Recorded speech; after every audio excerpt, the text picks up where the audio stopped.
President Biden is taking a big step forward toward forgiving and forgetting student loan debt. Now that his administration just announced it will erase nearly $6 billion in federal loans for students who attended Corinthian colleges over fraudulent practices there. And while moves like this are popular among the left, especially as we head into the midterms, there are concerns that a broader student loan debt forgiveness plan would end up placing the burden on taxpayers.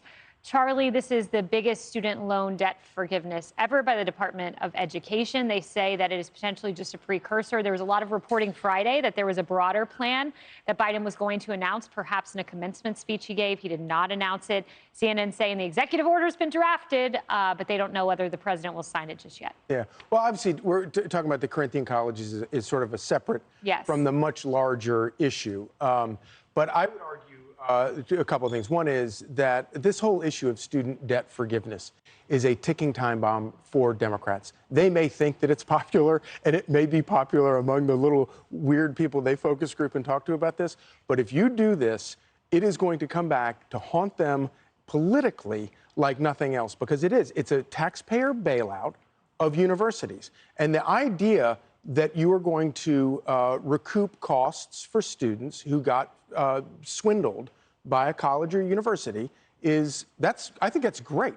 But the idea of hanging that on taxpayers and making a taxi driver or a garbage collector pay for somebody else's loans that they shouldn't have taken out or whatever. But here's the other thing.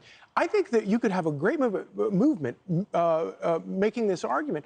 If you want to go after universities for teaching children that there are 8 genders, then you should be able to make the universities repay all of the tuition that people have paid and to be taught that there are 8 genders, because they're not. There are 2.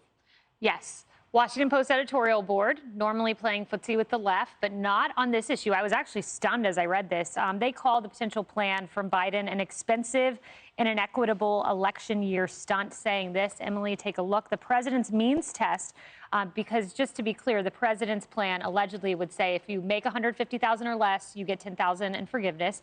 If you're a couple that makes $300,000 or less, you get $10,000 in forgiveness. That's what's been reported. The means test would be almost useless, as some 97% of borrowers would still qualify for forgiveness.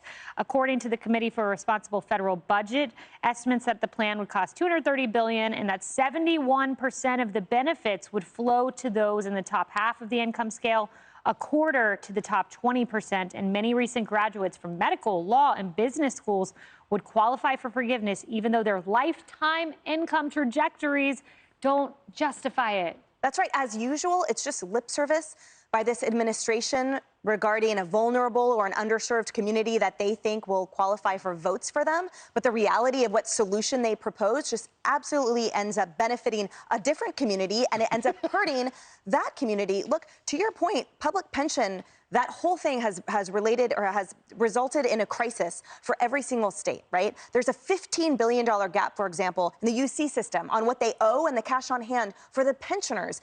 And they tried to pass on that bailout to the students and the parents by way of tuition, and now it's going on to the taxpayers. The amount of recipients who have now receiving 300 or 6-figure basically pensions has increased 60% in the last 10 years. And who do you think's on the hook for that, right? And part of it is the contracts. One UC chancellor, former UC president, said, oh, that's just the way things work. When he was called out on after just 7 years of work, he was making $500,000 in pensions. And the reality is that's being pushed to tuition that people can't afford. It's now being pushed to the taxpayers that we can't afford. But this administration doesn't see it for what it is, which is that debt and finances are bipartisan. It is partyless, and the numbers will speak for themselves, and that is what will affect the votes. Yeah, and I saw this tweet by Senator Tom Cotton, not knowing we'd have this segment, Jenna, but it struck me as the key point on all of this. Under Biden's student loan plan, a cashier with medical debt who never attended college will pay the law school loans of a lawyer who's married, presumably, earning $300,000. It's hard to imagine a more aggressive, counterproductive, and cruel plan. Well, I think we have to go back to what the real question is here around how this country prioritizes its greatest national asset, which is our human capital, and how it is that we are investing in the youth of our future. With all due respect, the taxi driver and the garbage collector and you yourself are already investing in the education of future generations. That's what public school systems are. So yes, we should absolutely go after universities that have endowments of $58 billion. $58 billion, that's an embarrassment. You're gonna send someone an invoice for $60,000 a year tuition? No.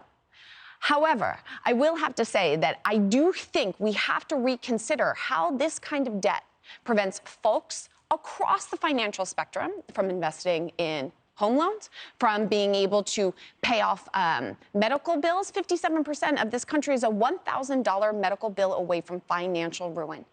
And those people can't go and get an education as a consequence. I think we need to take a big step back. And yes, of course, the Dems are going to run on this. But as you pointed out, that debt and finances and education is a bipartisan issue. Let's keep this very centered in the middle.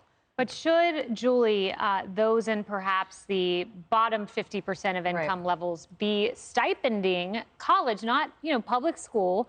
That's, of course, is paid for. But college tuition for those lawyers, doctors, people who go on to have great incomes. No, I mean, first of all, for Democrats to constantly be looking out for the working class, but yet when it applies to them, it doesn't really apply. So it's sort of a double standard. AOC actually came out and said that that $10,000, budget or the $10,000 suspension of the loan debt program, that's not enough. Well, of course it's not enough. For Alexandria Ocasio-Cortez to actually pretend as if she cares for the working class when what she's done in her own local district is actually laughable. Like, oh, now all of a sudden I care about the working class. It's a bunch of nonsense. Yeah, AOC, 10,000 means tested forgiveness is just enough to anger the people. So he tries to give her like an olive branch here. Yeah. Biden does. And that's what he gets in return.